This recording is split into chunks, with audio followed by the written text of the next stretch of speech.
Hello pet parents, ಎಲ್ಲರೂ ಹೇಗಿದ್ದೀರಿ? ಚೆನ್ನಾಗಿದ್ದೀರಿ ಅಂತ ಭಾವಿಸ್ತೀನಿ.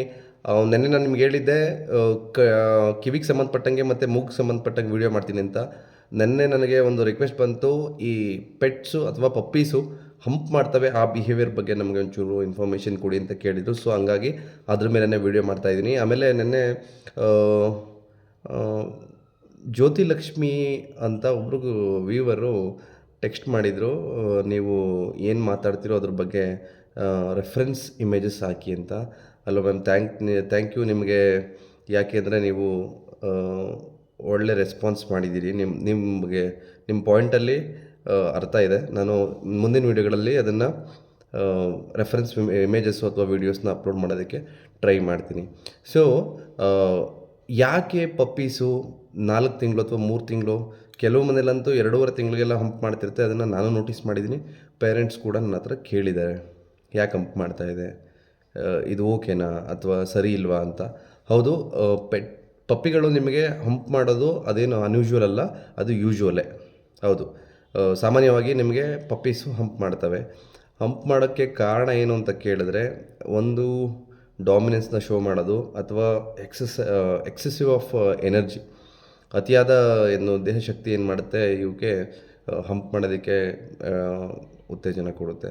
ಸೊ ಹಂಪ್ ಮಾಡೋದು ನೋಡೋದಕ್ಕೆ ಸ್ವಲ್ಪ ಕಷ್ಟವಾಗಿ ಕಾಣಿಸ್ಬೋದು, ಬಟ್ ಅದರಿಂದ ಅವಮಾನ ಪಟ್ಕೊಳ್ಳೋಂಥ ವಿಷಯ ಏನೂ ಇಲ್ಲ. ಓಕೆ, ಸೊ ನಿಮ್ಗೆ ಹಂಗೂ ಕಷ್ಟ ಆಗ್ತಾಯಿದೆ ಅನ್ನೋಂಗಿದ್ರೆ ನೀವು ಅದನ್ನು ರೀಡೈರೆಕ್ಟ್ ಮಾಡ್ಬೋದು, ಟಾಯಿಂದನೋ ಅಥವಾ ಬೇರೆ ಏನಾದರೂ. ಬಟ್ ಮಾರ್ಕ್ ಮಾಡಬಾರ್ದು. ಮಾರ್ಕ್ ಮಾಡಿದಾಗ ಏನಾಗುತ್ತೆ ಅಂದರೆ, ಮಾರ್ಕ್ ಅಂದರೆ ಅದು ಹಂಪ್ ಮಾಡಬೇಕಾದ್ರೆ ಏಯ್ ನೋ ಅಂದಾಗ ಅದೇನಾಗುತ್ತೆ ಅಂದರೆ, ಸೊ ನಾನು ಹಂಪ್ ಮಾಡೋದ್ರಿಂದ ನನಗೆ ಅಟೆನ್ಷನ್ ಸಿಗ್ತಾಯಿದೆ, ಅವಾಗೇನು ಮಾಡುತ್ತೆ, ಪೆಟ್ಟು ಯೂಶ್ವಲಾಗಿ ಮಾಡೋಕ್ಕೆ ಶುರು ಮಾಡುತ್ತೆ, ಅಥವಾ ಒಂದೇ ಟಾಯ್ನ ಇಟ್ಕೊಂಡು ಹಂಪ್ ಮಾಡೋಕ್ಕೆ ಶುರು ಮಾಡುತ್ತೆ, ಪಿಲ್ಲೋ ಇಟ್ಕೊಂಡು ಹಂಪ್ ಮಾಡೋಕ್ಕೆ ಶುರು ಮಾಡುತ್ತೆ, ಆಮೇಲೆ ಕಾಲು ಇಟ್ಕೊಂಡು ಹಂಪ್ ಮಾಡೋಕ್ಕೆ ಶುರು ಮಾಡುತ್ತೆ. ಹಂಪ್ ಮಾಡೋವಾಗ ನೀವು ಯಾವಾಗೆಲ್ಲ ಅದನ್ನು ಇಗ್ನೋರ್ ಮಾಡೋಕ್ಕೆ ರೀಡೈರೆಕ್ಟ್ ಮಾಡಬೇಕು, ಮಾರ್ಕ್ ಮಾಡಬಾರ್ದು ಅಂತ ಮುಂಚೆನೇ ಹೇಳಿದ್ದೀನಿ. ನೀವೇನಾದರೂ ಅದನ್ನು ಮಾರ್ಕ್ ಮಾಡೋಕ್ಕೆ ಶುರು ಮಾಡಿದ್ರೆ, ನೆಕ್ಸ್ಟ್ ಅದಕ್ಕೆ ಇಷ್ಟ ಆಗಲಿಲ್ಲ ಅಂದರೆ ಬಾಯಲ್ಲಿ ಕಚ್ಚಿಟ್ಕೊಂಡು ಹಂಪ್ ಮಾಡೋಕ್ಕೆ ಶುರು ಮಾಡುತ್ತೆ, ಡಾಮಿನೆನ್ಸ್ನ ತೋರ್ಸೋಕ್ಕೆ ಶುರು ಮಾಡುತ್ತೆ. It can be aggressive also. ದಯವಿಟ್ಟು ಮಾರ್ಕ್ ಮಾಡಬೇಡಿ, ರೀಡೈರೆಕ್ಟ್ ಮಾಡಿ. ನಿಮಗೆ ನಾನು ವೆರಿ ಫಸ್ಟ್ ವೀಡಿಯೋದಲ್ಲಿ ಹೇಳಿದ್ದೆ, ಯಾಕೆ ಬೆಡ್ರೂಮ್ಗೆ ನಾಯಿಗಳನ್ನ ಬಿಟ್ಕೋಬಾರ್ದು ಅಂತ ಇನ್ನೊಂದು ವೀಡಿಯೋದಲ್ಲಿ ಹೇಳ್ತೀನಿ ಅಂತ ಹೇಳಿದ್ದೆ. ಸೊ ಹಂಗಾಗಿ ನಾನು ನಿಮ್ಗೆ ಹೇಳ್ತಾ ಇದ್ದೀನಿ, ನಾಯಿ ನಿಮ್ಮ ಬೆಡ್ರೂಮ್ಗೆ ಬಿಟ್ಕೊಂಡ್ರೆ, ನಾಯಿಗಳು ಮತ್ತು ಮನುಷ್ಯ ಎರಡೂ ಮ್ಯಾಮಲ್ಸ್, ಸ್ತನಿಗಳಾಗಿರೋದ್ರಿಂದ, ಮಕ್ಕಳಿಗೆ ಎದೆಹಾಲು ಕೊಟ್ಟು ಸಾಕುವಂಥ ಪ್ರಾಣಿಗಳಾಗಿರೋದ್ರಿಂದ, ನಮ್ಮ ರೂಮ್ ಎನ್ವೈರ್ನ್ಮೆಂಟ್ ಅಥವಾ ನಮ್ಮ ಹೀಟ್ ಸೈಕಲ್ ನಾಯಿಗಳಿಗೆ ಹಾರ್ಮೋನ್ ಇಂಬ್ಯಾಲೆನ್ಸ್ಗೆ ಇಂಪ್ಯಾಕ್ಟ್ ಮಾಡುತ್ತೆ. ಎಸ್, ದಯವಿಟ್ಟು ಅದಕ್ಕೆ ನಾನು ಹೇಳ್ತೀನಿ, ಬೆಡ್ ಮೇಲೆ ಹಚ್ಕೋಬೇಡಿ. ಅದರಲ್ಲೂ ಕಪಲ್ಸ್ ಇದ್ದರೆ ಆ ರೂಮ್ಗೆ ಅದನ್ನು ಅಲೋ ಮಾಡಬೇಡಿ, ಪೆಟ್ನ ಅಲೋ ಮಾಡಬೇಡಿ. ಮೊದಲನೇದಾಗಿ ನಾನು ಪೆಟ್ಸ್ನೇ ರೂಮ್ಗೆ ಅಲೋ ಮಾಡಬೇಡಿ ಅಂತ ಹೇಳ್ತೀನಿ. ಕಾರಣ ಇಷ್ಟೇ, ಅದಕ್ಕೆ ಬೌಂಡ್ರೀಸ್ ಇರೋದಿಲ್ಲ. ಬೌಂಡ್ರೀಸ್ನ ನಾವು ಸೆಟ್ ಮಾಡಬೇಕು, ಬೌಂಡ್ರೀಸ್ ಇರೋದಿಲ್ಲ. ಎರಡನೇ ವಿಷಯ ಏನು ಅಂತಂದರೆ, ನಾಯಿಗೆ ಹಾರ್ಮೋನ್ ಇಂಬ್ಯಾಲೆನ್ಸ್ ಆಗ್ಬೋದು ಭಾಳಷ್ಟು ಬೇಗ. ಸೊ ಹಂಗಾಗಿ ನೀವು ಬೆಡ್ರೂಮ್ಗೆ ಅಲೋ ಮಾಡಬೇಡಿ.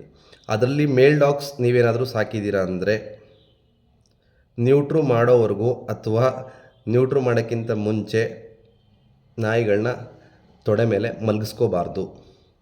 ಹೆಣ್ಮಕ್ಳು, ಗಂಡು ಮಕ್ಕಳಲ್ಲ, ಮೋಸ್ಟ್ಲಿ ಹೆಣ್ಮಕ್ಳು. ಯಾಕೆ ಅಂದರೆ ನಿಮ್ಮ ಹೀಟ್ ಸೈಕಲ್ನ ನಾಯಿ ಅದರಿಂದ ಬೇಗ ಅಟ್ರ್ಯಾಕ್ಟ್ ಆಗುತ್ತೆ, ವಿಯರ್ಡಾಗಿ ಆಡೋಕ್ಕೆ ಶುರು ಮಾಡುತ್ತೆ. ನೀವು ನೋಟಿಸ್ ಮಾಡ್ಬೋದು, ಬೇಕಾದರೆ ನಿಮ್ಮದೇನಾದರೂ ಮೆನ್ಸ್ಟ್ರೇಷನ್ ಪೀರಿಯಡ್ ನಡೀತಾ ಇರಬೇಕಾದ್ರೆ ನಿಮ್ಮ ನಾಯಿ ಊಟ ಬಿಡೋದು ಅಥವಾ ಸಪ್ಪಗಿರೋದು, ಇಲ್ಲ ತುಂಬ ಹೈಪರ್ ಆಕ್ಟಿವ್ ಆಗಿರೋದು ಮಾಡುತ್ತೆ. ಬೇಕಾದರೆ ನೀವು ಈ ಪಾಯಿಂಟ್ನ ನೀವು ನೋಟಿಸ್ ಮಾಡ್ಕೊಳ್ಬೇಕಾದ್ರೆ ಚೆಕ್ ಮಾಡ್ಕೊಳ್ಳಿ, ಪಾಯಿಂಟ್ ನೋಟ್ ಮಾಡ್ಕೊಳ್ಬೇಕಾದ್ರೆ ಚೆಕ್ ಮಾಡ್ಕೊಳ್ಳಿ.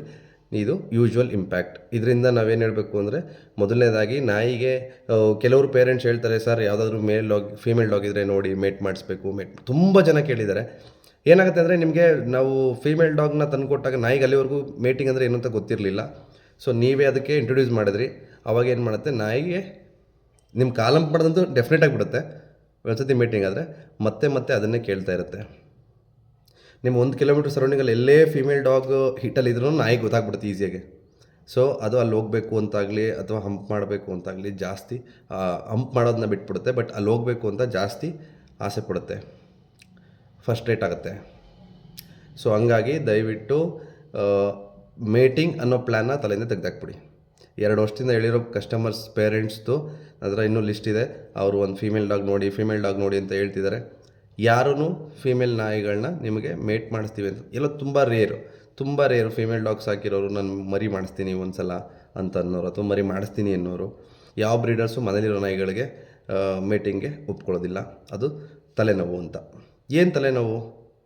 ಸೊ ಒಂದು ಸಲ ಅವರು ಮರಿ ಮಾಡಿಸ್ಬೇಕು ಅಂದರೆ 6 ತಿಂಗಳು ಕಾಯ್ದಿರ್ತಾರೆ ಈಟ್ ಸೈಕಲ್ ಬರುತ್ತೆ, ನಿಮ್ಮದು ಮೇಲ್ ಡಾಗ್ ಇರುತ್ತೆ, ಮೇಲ್ ಡಾಗ್ ಮೀಟಿಂಗು ಮಾಡಿಬಿಡುತ್ತೆ. ಮೀಟಿಂಗ್ ಮಾಡಲಿಲ್ಲ ಅಂದರೆ ಬೇರೆ ಲೆಕ್ಕಾಚಾರ, ಮೀಟಿಂಗು ಮಾಡಿಬಿಡುತ್ತೆ, ಅವ್ರಿಗೆ ಮರಿ ಬರಲ್ಲ ಅಥವಾ ಕ್ವಾಲಿಟಿ ಮರಿಗಳು ಬರಲ್ಲ. ಆವಾಗೇನಾಗುತ್ತೆ ಅಂದರೆ ಅದಕ್ಕೆ ವ್ಯಾಲ್ಯೂ ಹೊರ್ಟೋಗುತ್ತೆ ಮರಿಗಳಿಗೆ. ಸೊ ಈಗ ನೆಕ್ಸ್ಟು ಅವ್ರು ಏನು ಮಾಡಬೇಕು ಅಂದರೆ ಇನ್ ಕೇಸ್ ಮರಿ ಬರಲಿಲ್ಲ ಅಂದರೆ ನೆಕ್ಸ್ಟ್ 6 ತಿಂಗಳು ಕಾಯಬೇಕು. 6 ತಿಂಗಳು ಕಾಯ್ದು ಮತ್ತು ನಿಮ್ಮ ಲಾಭವೂ ಹೋಗುತ್ತೆ ಅವ್ರಿಗೆ. ಈ ನೆಕ್ಸ್ಟ್ ಈಟ್ ಸೈಕಲ್ ಬರೋವರೆಗೂ ಒಂದು ಸೈಕಲ್ದು ದುಡ್ಡು ಲಾಭ ಹೊರ್ಟೋಗುತ್ತೆ. ಸೊ ಹಂಗಾಗಿ ಯೂಶ್ವಲ್ಲಾಗೆ ಬ್ರೀಡರ್ಸು ನಿಮ್ಮ ಹತ್ರ ಮೀಟಿಂಗ್ ಮಾಡಿಸೋದಕ್ಕೆ ಒಪ್ಪಲ್ಲ. ಒಪ್ಕೊಂಡ್ರೆ ಮಾಡಿಸಿ ಸಂತೋಷ. ಕೆಲವ್ರು ಹೇಳ್ತಾರೆ ನಾವು ಒಂದು ಸಲ ಮೀಟಿಂಗ್ ಮಾಡಿಸ್ಬಿಟ್ಟು ಆಮೇಲೆ ನ್ಯೂಟ್ರ್ ಮಾಡಿಸ್ತೀವಿ. ಆ ಥರದ್ದೆಲ್ಲ ಏನೂ ಸೆಂಟಿಮೆಂಟ್ಸ್ ಇಟ್ಕೋಬೇಡಿ. ಅದರಿಂದ ಪೆಟ್ಟದ್ದು ಬಿಹೇವಿಯರು ಹಾಳಾಗ್ತಾ ಇರುತ್ತೆ. ಆಮೇಲೆ ಇನ್ನೊಂದು ವಿಷಯ, ನನಗೆ ಆಲ್ಮೋಸ್ಟ್ ಯಾರಾದರೂ ಪೇರೆಂಟ್ಸು ಹಿಂಗೆ ಕ್ಯಾಶುವಲಾಗಿ ಮಾತಾಡಬೇಕಾದ್ರೆ ನಾವು ಮಕ್ಕಳಿಗೆ ಏನು ಹೇಳ್ಕೊಡ್ಬೇಕು ನಾಯಿಗಳ ವಿಚಾರದಲ್ಲಿ ಅನ್ನೋಂಗಿದ್ರೆ, ನಾಯಿಗಳಿಗೆ ನಾನು ನೋಡಿದ್ದೀನಿ ತುಂಬ ವೀಡಿಯೋಸಲ್ಲ ಲೈವಾಗಿ ನೋಡಿದ್ದೀನಿ. ಏನು ಅಂದರೆ ನಾಯಿಗಳು ನಡ್ಕೊಂಡು ಹೋಗ್ಬೇಕಾದ್ರೆ ಹಿಂದೆಗಡೆ ಈ ನಾಯಿದು ಫೀಮೇಲ್ ನಾಯಿದು ಬ್ಲಾಡರ್ ಕಂಪ್ಲೀಟಾಗಿ ಆಚೆ ಬಂದಿರುತ್ತೆ. ಇಲ್ಲ ಮೇಲ್ ಡಾಗ್ಸ್ದು ಅದರದ್ದು ಪೆನಿಸ್ ಪೂರ್ತಿ ನಿಮಗೆ ಸ್ಕಿನ್ ಔಟ್ ಥರ ಆಗಿರುತ್ತೆ. ಇದೆಲ್ಲ ಏನಕ್ಕಾಗಿದೆ? ಇದಕ್ಕಾಗೋ ಒಂದೇ ಕಾರಣ ಏನಂದರೆ, ಯಾರಾದರೂ ನಾಯಿ ಮೀಟಿಂಗ್ ಮಾಡಬೇಕಾದ್ರೆ ಲಾಕ್ ಆಗಿರುವಾಗ ನಾಯಿಗೆ ಕಡ್ಡಿ ತೊಗೊಂಡು ಹೊಡೆಯೋದು, ಅದನ್ನು ಫೋರ್ಸ್ಫುಲ್ಲಾಗಿ ಬಿಡಿಸಿದ್ರೆ ಮಾತ್ರ ಹಿಂಗಾಗುತ್ತೆ. ಕೆಲವು ಪಾಯಿಂಟಲ್ಲಿ TVT ಅಂತ ಬರುತ್ತೆ, ಒಂದು ಕಾಯಿಲೆ ಕ್ಯಾನ್ಸರ್ದು. ಅದರಲ್ಲಿ ನಾಯಿಗಳಿಗೆ ಆ ಥರ ಸಮಸ್ಯೆ ಬರುತ್ತೆ. ಯೂಶ್ವಲಾಗಿ ನನಗೆ ಗೊತ್ತಿರೋಂಗೆ ನಮ್ಮ ಬೆಂಗಳೂರಲ್ಲಿ TVT ಇಲ್ಲ. ಸೊ ಇದನ್ನು ಅರ್ಥ ಮಾಡ್ಕೊಂಬಿಡಿ ನೀವು. ಈ ಸುಮ್ಮನೆ ಪುಂಡಾಟಕ್ಕೆ ಈ ಕೆಲಸಕ್ಕೆ ಬರದೆ ರೋಡ್ ಅಲ್ಲಿತಾರಲ್ಲ, ನಾನು ನೋಡಿದ್ದೀನಿ. ಯೂಶ್ವಲಾಗೆ ಕಡ್ಡಿ ತೊಗೊಂಡು ಹೊಡೆಯೋದು, ಕಲ್ಲು ತೊಗೊಂಡು ಹೊಡೆಯೋದು, ಅದನ್ನು ಎಳೆದು ಬಿಡಿಸೋದು, ಇದನ್ನೆಲ್ಲ ಮಾಡ್ತಾರೆ. ದಯವಿಟ್ಟು ಹಂಗೆ ಮಾಡಬೇಡಿ. ನಿಮ್ಮ ಮಕ್ಳುಗಳಿಗೆ ನೀವು ಹೇಳ್ಕೊಡಿ. It's a basic education. ಒಂದು ನಾಯಿ ಮೇಟಿಂಗ್ ಆಗ್ತಾಯಿದೆ ಅಂದರೆ ದಯವಿಟ್ಟು ಅದಕ್ಕೆ ಟಾರ್ಚರ್ ಮಾಡಬೇಡಿ, ಇರಿಟೇಟ್ ಮಾಡಬೇಡಿ. ಅದೇನಾಗುತ್ತೆ ಅಂದರೆ, ನಾಯಿ ಹಂಪ್ ಮಾಡಬೇಕಾದ್ರೆ ಫಸ್ಟು ಸ್ಪರ್ಮ್ ಹೋಗಿದ ತಕ್ಷಣ ಅದರಲ್ಲಿ ಒಂದು ರಿಂಗ್ ಥರ ಒಂದು ಬಾಲ್ ಕ್ರಿಯೇಟ್ ಆಗುತ್ತೆ. ಆ ಬಾಲ್ ಏನಾಗುತ್ತೆ ಅಂದರೆ ಏರ್ ಪ್ರೆಷರ್ನ ಹಿಡಿದಿಟ್ಕೊಳ್ಳುತ್ತೆ. ಆ ಪ್ರೆಷರ್ ಏನಕ್ಕೆ ಅಂದರೆ, ಈಗ ಹಾಕಿರೋ ಸ್ಪರ್ಮ್ನ ಸಿಮ್ಮನ್ನು ನಿಧಾನವಾಗಿ ಒಳಗಡೆ ತಳ್ತಾ ಇರುತ್ತೆ. ಅದು ಎಲ್ಲಿಗೆ ಡೆಸ್ಟಿನೇಷನ್ ರೀಚ್ ಆಗೋವರೆಗೂ ಅದು ತಳ್ತಾ ಇರುತ್ತೆ. ಅದು ರೀಚ್ ಆದಮೇಲೆ ಇದ್ರ ಬ್ಲಡ್ ಪ್ರೆಷರ್ ಕಮ್ಮಿ ಆಗುತ್ತೆ. ಬ್ಲಡ್ ಪ್ರೆಷರ್ ಕಮ್ಮಿ ಆದಮೇಲೆ ಆಟೋಮೆಟಿಕ್ಕಾಗಿ ನಾಯಿ 2 ಸಪ್ರೇಟ್ ಆಗುತ್ತೆ. ನೀವು ಅದನ್ನು ಫೋರ್ಸ್ಫುಲ್ಲಾಗಿ ಬಿಡಿಸಿದಾಗ ಏನು ಮಾಡುತ್ತೆ ಅಂದರೆ, ಕಂಪ್ಲೀಟ್ ಹಿಂಗೆ ಇಟ್ಕೊಂಡಿರೋದು ಪೂರ್ತಿ ಇದನ್ನು ಪೂರ್ತಿ ಹಿಂಗೆ ಎಳ್ಕೊಂಬಂದ್ಬಿಡುತ್ತೆ ಆಚೆ. ಅಲ್ಲಿ ನೊಣ ಕೂತ್ಕೊಳ್ಳೋಕೆ ಶುರುವಾಗುತ್ತೆ, ಹುಳ ಬೀಳೋಕ್ಕೆ ಶುರುವಾಗುತ್ತೆ. ದಯವಿಟ್ಟು ರಿಕ್ವೆಸ್ಟ್ ಮಾಡ್ತೀನಿ, ಹಂಗೆಲ್ಲ ಮಾಡಬೇಡಿ. ನಿಮ್ಗೆ ಆ ಥರದ್ದು ಏನಾದರೂ ಇನ್ಸಿಡೆಂಟ್ಸ್ ಕಾಣಿಸ್ತು ಅಂದರೆ ಮುಖಾಮುಖಿ ನೋಡಬೇಡಿ, ಅದನ್ನು ಅಪೋಸ್ ಮಾಡಿ. ದಯವಿಟ್ಟು ಇದೊಂದು ಇನ್ಫಾರ್ಮೇಷನ್ನು ನಿಮ್ಮ ಮಕ್ಳಿಗಾಗಲಿ ನಿಮ್ಮ ಅಕ್ಕಪಕ್ಕದ ಜನಗಳಿಗಾಗಲಿ ನೀವು ಕೊಡಬೇಕು. ಪಾಪ ಅಲ್ವಾ? ಅವೇನು ನಿಮಗೆ ಬಂದು ಕಚ್ಚಿರಲಿಲ್ಲ, ಮಾಡಿರಲಿಲ್ಲ, ಸುಮ್ಮನೆ ಆ ಥರ ಹಿಂಸೆ ಕೊಡೋದು ತಪ್ಪು. ಹಂಗಾಗಿ ಆಮೇಲೆ ನಾನು ಇನ್ನೊಂದು ಕೆಲವು ಅಂದರೆ, ಈಗ ನಮಗೆ ರಸ್ತೆಯಲ್ಲಿ ಓಡಾಡಬೇಕಾದ್ರೆ ನಾಯಿಗಳನ್ನ ನೋಡ್ತಾ ಇರ್ತೀವಿ, ಮೈಯೆಲ್ಲ ಬೆಂದೋಗಿರುತ್ತೆ. ಏನು ಅಂದರೆ ಅದೇನೂ ಇಲ್ಲ, ಬಿಸಿನೀರು ಹಾಕಿರ್ತಾರೆ ಮೈ ಮೇಲೆ. ಸೊ ಹಿಂಗೆಲ್ಲ ಮಾಡಬೇಕಾದ್ರೆ, ಆಮೇಲೆ ಹೋಟೆಲ್ ಮುಂದೆ ನಾಯಿ ಇತ್ತು ಅಂದರೆ ಅದಕ್ಕೆ ನೀರು ಹರಿಸಿ ಓಡಿಸೋದು ನಾನೇ ನೋಟಿಸ್ ಮಾಡಿದ್ದೀನಿ. ನಾನು ಅದು ಅಪೋಸು ಮಾಡಿದ್ದೀನಿ. ಮಾಡಬೇಡಿ, ಹಿಂಗೆಲ್ಲ ಜಗಳ ಮಾಡಿದ್ದೀನಿ. ಪಾಪ ಅಲ್ವಾ ಅವು? ನೀರು ಹಾಕಿ ಅದ್ರ ಪಾಡಿಗೆ ಮಲಗಿರುತ್ತೆ. ಅವೇನು ಯಾರು ಹೋಗೋರು ಬರೋಗೇನು ಕಚ್ಚಿರಲಿಲ್ಲ, ಮಾಡಿರಲಿಲ್ಲ. ಇನ್ನೂ ಒಂದು ಕೆಲವು ಕಡೆ ಇದ್ದಾರೆ ಜನಗಳು, ತುಂಬ ಖುಷಿಯಾಗುತ್ತೆ ಅವ್ರನ್ನ ನೋಡಿದ್ರೆ. ನಾಯಿಗಳಿಗೆ ಹೋಟೆಲಿಂದನೇ ಊಟ ಕೊಡ್ತಿರ್ತಾರೆ, ಎಲ್ಲ ಸಪ್ರೇಟಾಗಿ ಒಂದು ಜಾಗ ಮಾಡಿರ್ತಾರೆ, ಅವಲ್ಲೇ ಇರ್ತವೆ, ಏನೂ ಅಪೋಸ್ ಮಾಡಲ್ಲ. ಅದು ಇನ್ನೂ ಒಳ್ಳೆ ವೈಬ್ನ ಕೊಡ್ತಿರುತ್ತೆ ಆ ಜಾಗಕ್ಕೆ. ದಯವಿಟ್ಟು ನಾಯಿಗಳಿಗೆ ಹೊಡೆಯೋದು, ಬಡಿಯೋದು, ಅದರಲ್ಲೂ ಮೇಟಿಂಗ್ ಟೈಮಲ್ಲಂತೂ ಅವನ್ನ ಸಪ್ರೇಟ್ ಮಾಡೋ ಅಂಥ ಮನೆಗಳ ಕೆಲಸ ಮಾಡಬೇಡಿ. ಯಾರೋ ಈಗ ನನ್ನ ವ್ಯೂವರ್ಸ್ ಎಲ್ಲರೂ ಪೆಟ್ ಪೇರೆಂಟ್ಸೇ. ನೀವೆಲ್ಲರೂ ಮಾಡ್ತೀರಿ ಅಂತಲ್ಲ, ಬಟ್ ಕೆಲವು ಜನ ಇದ್ದಾರೆ ನನ್ನ ಪೆಟ್ ಪೇರೆಂಟ್ ಅಲ್ಲದೇ ಇರೋರು, ಅಥವಾ ಪೆಟ್ಟಿಂಗ್ ಜರ್ನಿ ಗೊತ್ತಿಲ್ಲದೆ ಇರೋರು, ಅಂದರೆ ನಾಯಿಗಳನ್ನ ಯಾವತ್ತೂ ಸಾಕ್ತಿರೋರು, ನಾಯಿ ಕಂಡ್ರೆ ಇಷ್ಟ ಇಲ್ಲದೆ ಇರೋರು ಇದ್ದಾರೆ. ನೀವೆಲ್ಲರೂ ಅಟ್ಲೀಸ್ಟ್ ಸ್ವಲ್ಪ ಕಾಮನ್ ಸೆನ್ಸ್ ಇಟ್ಕೊಳ್ಳಿ. ದಯವಿಟ್ಟು ನಾಯಿಗಳಿಗೆ ಮೇಟಿಂಗ್ ಟೈಮಲ್ಲಿ ಹಿಂಸೆ ಕೊಡಬೇಡಿ. ಮೊನ್ನೆ ಯಾವುದೋ ಇನ್ಸ್ಟಾಗ್ರಾಮಲ್ಲಿ ಒಂದು ವೀಡಿಯೋ ನೋಡ್ತಾ ಇದ್ದೆ, ಒಂದು ನಾಯಿ ಮಲಗಿರುತ್ತೆ, ಅದನ್ನು ಏನು ಡ್ರೋನಲ್ಲಿ ನಾಯಿನ ಹಟ್ಸ್ಕೊಂಡು ಹೋಗೋದು. ಪಾಪ ನಾಯಿ ಓಡುತ್ತೆ ಓಡುತ್ತೆ ಓಡುತ್ತೆ ಓಡುತ್ತೆ. ಅದನ್ನು ನೋಡುವಾಗ ಈಗ ಆ್ಯಸ್ ಅ ಕಾಮನ್ ಮ್ಯಾನ್ ನೋಡುವಾಗ ಏನನ್ಸುತ್ತೆ, ಸಖತ್ತಾಗಿದೆ, ಓಡ್ತು ಓಡ್ತು ಓಡ್ತು ಓಡ್ತು, ಎಷ್ಟು ದೂರ ಓಡ್ತು ಗೊತ್ತಾ ಅಂತಾರೆ.